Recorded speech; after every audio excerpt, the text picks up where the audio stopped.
آگے بڑھیے سورہ نازیات کے 5ویں حصے کی جانب، جس کا موضوع ہم بتا چکے ہیں آپ کو، جیسی کرنی ویسی بھرنی، مقافات عمل، as you sow so shall you reap, یہ اس کا ٹاپک ہے۔ اس کی 8 آیتیں ہیں، آیت نمبر 34 سے لے کے آیت نمبر 41 تک اس کی 8 آیتیں۔ فَإِذَا جَاءَتِ الطَّامَّةُ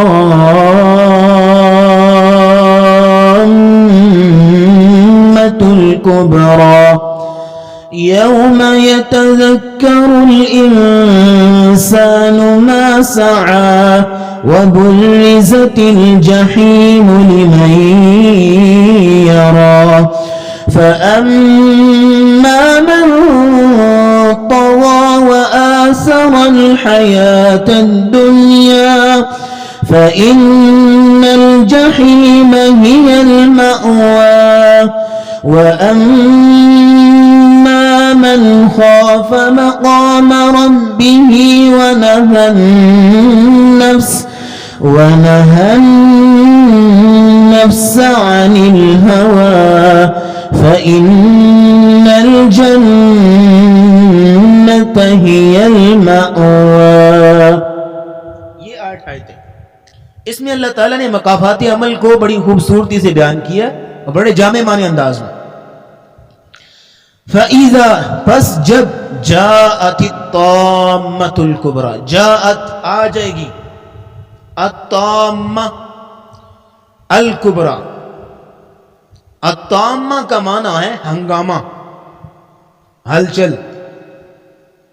الطامہ ایسی آفت کو کہتے ہیں عربی زبان میں جو تمام آفتوں اور مصیبتوں کو اپنی لپیٹ میں لے لے، جیسے موت ہے۔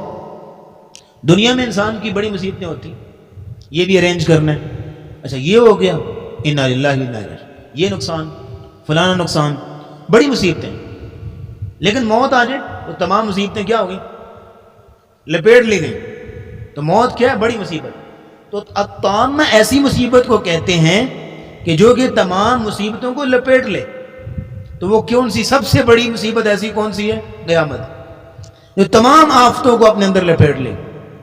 الطم عربی زبان میں اس ٹھاٹھے مارتے ہوئے سمندر کو کہتے ہیں جو سیلاب کی شکل میں آ جائے تو پھر کیا ہوتا ہے کہ وہ تمام ندی نالوں کو اور تمام دریاؤں کو جو ہے وہ اپنی لپیٹ میں لے لیتا ہے، وہاں سے الطامہ کا لفظ۔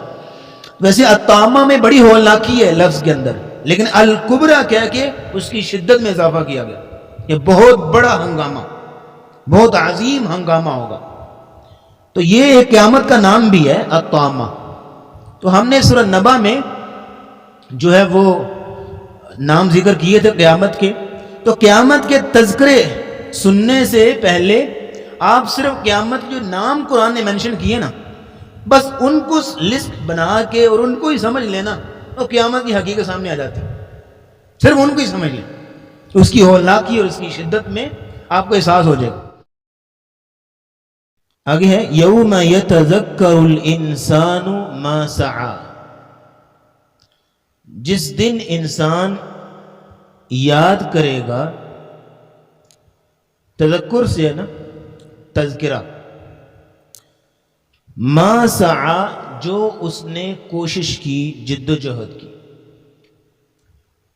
یعنی قیامت کے دن قبل اس کے کہ اس کے سامنے اس کا نامہ اعمال آئے، قبل اس کے کہ کتابیں یلقاہ منشورہ ہو اس کے سامنے، بلکہ وہ خود ہی اپنے تمام اعمال کو ریئلائز کر رہا ہوگا کہ کن کن چکروں میں وہ دنیا میں پڑا رہا، کن چیزوں میں اپنا دھیان اس نے لگائے رکھا۔ تو وہ سوچے گا، تمام کی تمام فلم بچپن سے لے کے مرنے تک اس کے مائنڈ میں گھوم رہی ہوگی۔ اور یہاں پہ اللہ رب العزت نے سورہ فجر میں بیان کیا، یومئذ یتذکر الانسان وانى له الذکریٰ، اس دن انسان سوچے گا، لیکن اس دن کیا فائدہ ہوگا سوچنے کا؟ وہ تو وقت تو گزر چکا. سوچنے کا ٹائم دیا تھا وَلْتَنْظُرْ نَفْسٌ مَا قَدَّمَتْ لِغَدٍ، کہ ہر دن بندہ سوچے کہ وہ اپنے کل کے لیے کیا بیچ رہا ہے. ہر دن سوچے، محاسبہ نفس کا حکم دیا، فرض ہے نا یہ. آج سوچنا کسی کام کا نہیں قیامت کے دن. لیکن آج دنیا میں ہر انسان سوچے کہ وہ اپنے اپنے اعمال پہ مطمئن ہے. 24 گھنٹے جس انداز سے گزار رہا ہے، 24 گھنٹے میں بھی رکھتا ہوں، آپ بھی رکھتے ہیں، زید، بکر، قاسم، سب کے پاس 24 گھنٹے. اور ہر بندہ ان 24 گھنٹوں کو اپنے انداز کے ساتھ، اپنے شوق کے ساتھ، اپنے ذوق کے ساتھ، اپنے دل کے مطابق گزار رہا ہے، جو وہ چاہتا ہے، جو وہ سوچتا ہے. تو ان 24 گھنٹوں پہ توجہ ہونی چاہیے کہ کیا میں مطمئن ہوں کہ آج آنکھ بند ہو تو میں قیامت کو ذرا تھوڑا سا آنکھیں اٹھا کے دیکھ سکوں کہ میں دنیا میں کامیاب رہا. یومئذ، اس دن، یتذکر الانسان، انسان تذکر کرے گا، غور کرے گا، ما سعی، جو اس نے دنیا میں سعی کی، کوشش کی، جن کاموں میں وہ جد و جہد کرتا رہا. آگے چلیے.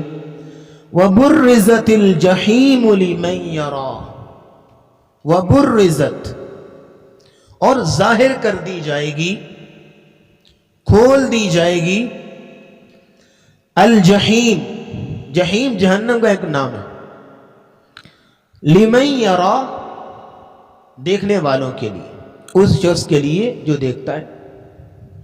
یعنی ہر صاحب بصارت کے لیے جہنم کھول کے سامنے لائی جائے گی.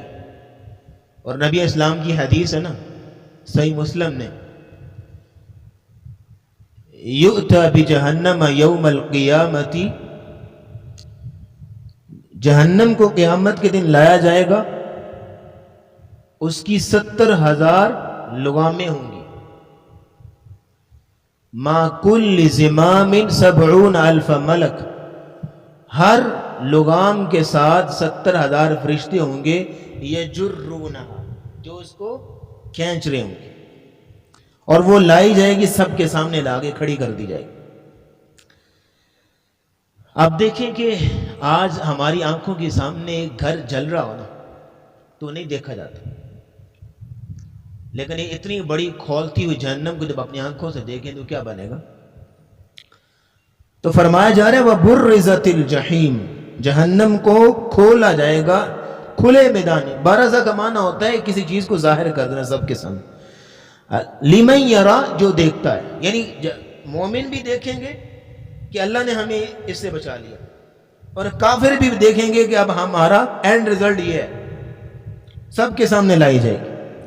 فَأَمَّا مَنْ طَغَى، پس جو آدمی طغا، بغاوت کرے گا، سرکشی کرے گا، طغیانی کرے گا. یہ طغا کی وضاحت اس سے قبل سورہ نبا میں بھی ہم کر رہے، لِلطَّاغِينَ مَآبَا کی آیت کے تحت. پھر آپ تھوڑا سا پیچھے اسی صورت میں فرعون کے قصے میں بھی ہم کر رہے کہ فرعون نے کیا کیا، جو وہ اذهب الى فرعون انه طغى. طغیانی کا معنی ہوتا ہے اپنی منمانی کرنا، اللہ کے رولز، اللہ کی ریگولیشنز کو نہ ماننا. اور طغیانی کا معنی یہ بھی کہ بندگی کی لمٹ کو کراس کر جانا. اب دیکھیں نا، سمندروں میں اور دریاؤں میں پانی ایک لمٹ ہوتی ہے، اور جب پانی اپنی لمٹ سے اوپر آ جائے نا تو آپ کیا کہتے ہیں، دریا میں کیا آ گئی ہے، طغیانی آ گئی، لمٹ کو کراس کر گئے. تو بندہ، میں بندہ ہوں اللہ کا، آپ اللہ کے بندے ہیں. بندے کو کیا کرنا چاہیے کہ اللہ کی بات مانے. جب وہ ماننے کی بجائے اپنی منوانا چاہے تو طغیانی آ گئی نا. تو بعض اوقات ایسا ہوتا ہے کہ بندہ اپنے رب کے سامنے اکڑ رہا ہوتا ہے. اب اکڑنے سے مراد پتہ کیا ہے؟ آپ کہیں گے بھی کون اللہ کے سامنے کون اکڑتا ہے؟ کوئی نہیں اکڑتا. ابھی ثابت کرتے ہیں کون اکڑتا ہے. دیکھیں، ایک تو یہ ہے کہ اللہ نے کسی بندے کو یا انسانیت کو ایک کام کرنے کا حکم دیا کہ یہ کام کرنا ہے، وہ نہیں کرتا، یہ جرم ہے. اللہ نے حکم دیا ایک نماز پڑھو، تمام اللہ کے اوامر احکامات وہ نہیں مان رہا، اطاعت فرما برداری نہیں کر رہا، جرم ہے، لیکن اوپر سے وہ اللہ کے منع کردہ چیزوں پہ انوالو ہے، اور اللہ کے جو جن چیزوں سے منع کیا گناہ پہ گناہ کیے جا رہے، یہ ہے اللہ کے سامنے اکڑنا. کہ آپ دیکھیں، آپ اپنے بچے کو کہتے ہیں یا کسی کو بھی کہتے ہیں کہ یہ کام کرو، وہ نہیں کرتا، چلیے آپ کہتے ہیں بچہ سستی ہوگی، غفلت ہوگی، بعد میں کر لیں، بات سمجھ آ گئی. لیکن ایک دن آپ نے جس کام سے منع کیا الٹا وہ کر رہا ہے، یہ کرنا ہے. اور یہ ایسا ہے ہمارے معاشرے میں. ایک تو اللہ نے کہا کہ یہ کام کرو، وہ نہیں کریں گے، اوپر سے گناہ پہ گناہ کیے جاتے. یہ ہوتی ہے طغیانی. فَأَمَّا مَنْ طَغَىٰ، بس جو آدمی سرکشی کرے گا، طغیانی جس کے اندر آئے گی، وَآثَرَ الْحَيَاةَ الدُّنْيَا، اور دنیا کی زندگی کو ترجیح دے گا، دنیا کی زندگی کو ترجیح. ایک طرف اللہ کا حکم ہے، دوسری طرف اس کا اپنا نفس ہے، اس کا معاشرہ ہے، وہ اللہ کے حکم کی پرواہ نہیں کرے گا، اپنے نفس کی بات کو اور دنیا کو پریفر وہ کرے گا، ٹاپ پریورٹی پر رکھے گا. یہ ہوتی ہے وآثر الحیات الدنیا، دنیا کی زندگی کو ترجیح دینا، پریفر کرنا، پریفرنس جس کو کہتے ہیں، پریورٹی. اب یہاں پہ غور کیجئے کہ ایسا شخص وآثر الحیات الدنیا، کون شخص ہے؟ آثر یوسر، ایثار کا معنی ہوتا ہے پریفر کرنا، ترجیح دینا.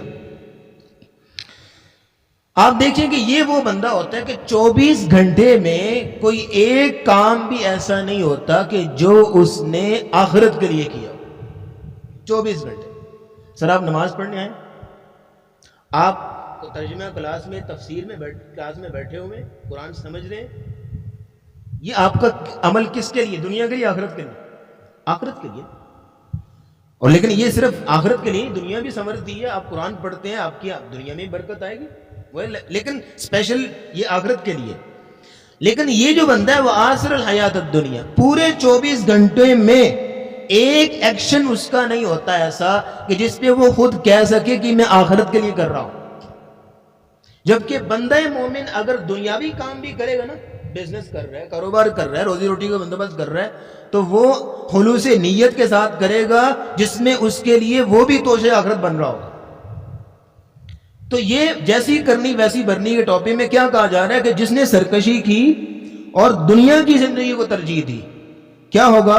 فَإِنَّ الْجَحِيمَ هِيَ الْمَأْوَىٰ، جیسا کرو گے ویسا بھرو گے، جہنم اس کا ٹھکانہ. نبی اسلام کی حدیث ہے صحیح مسلم میں، آپ نے فرمایا کہ بندہ چاہے بوڑھا بھی ہو جائے نا تو 2 چیزوں میں ہمیشہ جوان رہتا ہے. 2 چیزوں میں ہمیشہ جوان رہے، ایک دنیا کی محبت اور ایک لمبی امیدیں. اچھا یہ ہو جائے نا ذرا، اچھا یہ انتظام ہو جائے، خواہشیں نہیں ختم ہوتی. یار خواہشیں تو بادشاہوں کی بھی نہیں پوری ہوتی، حالانکہ بادشاہ جس کے پاس اتھارٹی ہوتی ہے ہر چیز کی، اس کی خواہشیں بھی پوری نہیں ہوتی ساری.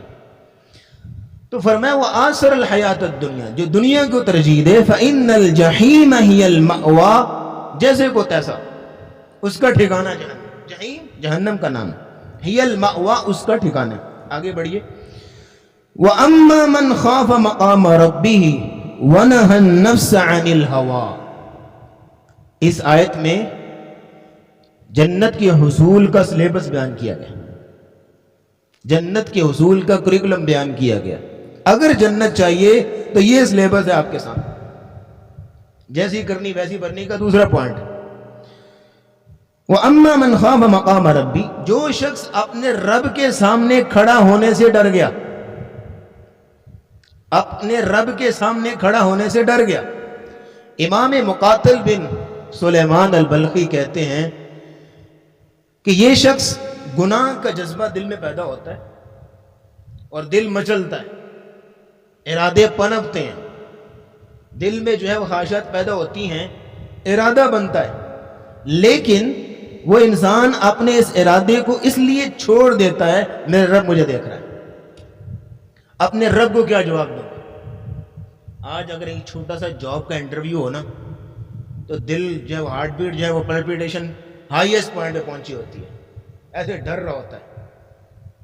اور اگر جاتے ہوئے راستے میں ٹریفک وارڈن روک لینا سر آپ کی گاڑی کے کاغذات, تو ایسے بوکھلاہٹ کا کیا پوچھ رہا ہے, بوکھلاہٹ کا شکار ہو جائے گا. تو وہاں جب پوری انسانیت کے سامنے تیرا رب عدالت لگی ہوگی اور تیرے پوری زندگی کا سوال کر رہا ہوگا, وہاں کیا حالت ہوگی. جو انسان اس چیز سے ڈر جائے, میں نہیں, میرا رب مجھے کل قیامت پوچھے گا, میرا رب مجھے دیکھ رہا ہے, یہ میرے رب کی نظروں کی توہین ہے کہ میں اس کے سامنے کوئی گناہ کروں. لقمان حکیم نے اپنے بیٹے سے کہا تھا گناہ کرنا چاہتے تو کر لینا, وہاں جا کرنا جہاں اللہ نہ دیکھ رہا ہو, کہاں جائے. تو یہ ہے وہ اما من خاف. سورہ رحمان میں کیا ہے, والی من خاف مقام ربہ جنتا, جو اپنے رب کے سامنے کھڑا ہونے سے ڈر گیا. کتنی جنتیں ہیں اس کی؟ 2 جنتیں, اجر بھی 2 ہے. نبی اسلام کی حدیث ہے سنن ابن ماجہ میں, آپ علیہ الصلوۃ والسلام جب ہجرت حبشہ سے واپس آئے نا صحابہ, تو آپ نے پوچھا اچھا وہاں تم گئے تھے حبشہ میں, کوئی واقعہ, کوئی ایک بات جو ہے وہ سناؤ. تو انہوں نے کہا, ایک صحابی نے ایک واقعہ سنایا. کہا جی ایک واقعہ میں نے وہاں سے معلوم کیا, اپنی آنکھوں سے دیکھا. کہا جی کیا؟ کہا جی ایک عورت بڑھیا جو ہے وہ جا رہی تھی اپنا کچھ سامان اپنے کندھے پہ اٹھائے ہوئے, تو ایک اوباش گنڈا پاس سے گزرا اور دھکا مارا اور بڑھیا گر گئی اور وہ بھاگ گیا. تو بڑھیا کے الفاظ بڑے کمال کے, کہنے لگی آج تم بھاگ گئے, آج تو تم پیچھے چھڑا گئے, بھاگ گئے. وہاں کیا جواب دو گے جب میرا ہاتھ ہوگا اور تیرا گریبان ہوگا؟ رب کی عدالت یہ ہے, اپنے رب کے سامنے کھڑا ہونے سے انسان ڈر جائے. امیر عمر, جس کی اس جمعے میں انشاءاللہ پوری سیرت بیان کر رہے ہیں, کہ ہم لکھ رہے ہیں ساری انشاءاللہ پوری ان کی سیرت جو ہے آپ کے سامنے رکھیں گے انشاءاللہ العزیز جمعے میں. تو امیر عمر وہ واقعہ یاد کیجئے, جب ایک بڑھیا کے بچوں کو روتے ہوئے دیکھا. کیوں رو رہے ہیں؟ بھوک کی وجہ سے روتے ہوئے گھر گئے, بیت المال سے جب بوری اٹھائی اور گھی کا کلستر اٹھایا اپنے کندھے پہ, غلام کا مجھے اٹھاؤ, مجھے یہاں پہ رکھو. غلام اسلم کہتے ہیں میں حاضر, مجھے دیجیے. کہا آج تم بوجھ اٹھا لو گے, قیامت کو عمر کے بوجھ اٹھا لو گے. یہ ہوتا ہے مقام ربی, اپنے رب کے سامنے کھڑا ہونے سے ڈر جائے. آگے فرمایا وَنَهَا النَّفْسَ عَنِ الْهَوَىٰ, دوسری بات, اور اپنے نفس کو خواہشات سے روکا. وَنَهَا اور منع کیا, روکا. النفس اپنے نفس کو, عن الهوىٰ ہوا سے, خواہشات نفس سے. ہوا ایسی خواہش کو کہتے ہیں کہ جس میں اللہ کی نافرمانی. ویسے تو خواہش ہوتی ہے نا, جیسے ہماری خواہش اللہ ہمیں بڑا سا کیمرہ دے, ایک بڑا سا سیٹ اپ ہو, یہ تو خواہش ہے, جائز خواہش ہے نا. لیکن یہاں خواہش سے مراد جو ہے وہ گناہ کی طرف مائل ہونا, کہ انسان نفس امارہ جو اس کو گناہ کی طرف لے کے جاتا ہے. ایک انسان گناہ کر رہا ہے اور اس گناہ پہ خوش ہے, تو سمجھ لیجئے کہ وہ بندہ گناہ کا شوقین ہے. لیکن ایک شخص گناہ کرتا ہے لیکن بعد میں افسوس اور شرمندگی ہوتی ہے, تو سمجھ لیجئے گناہ کا شوقین تو نہیں ہے لیکن اپنے نفس کا تو مجبور ہے. نفس امارہ جو انسان کو اس کی ڈیوٹی ہے کہ گناہ کی طرف اس نے اکسانا ہے.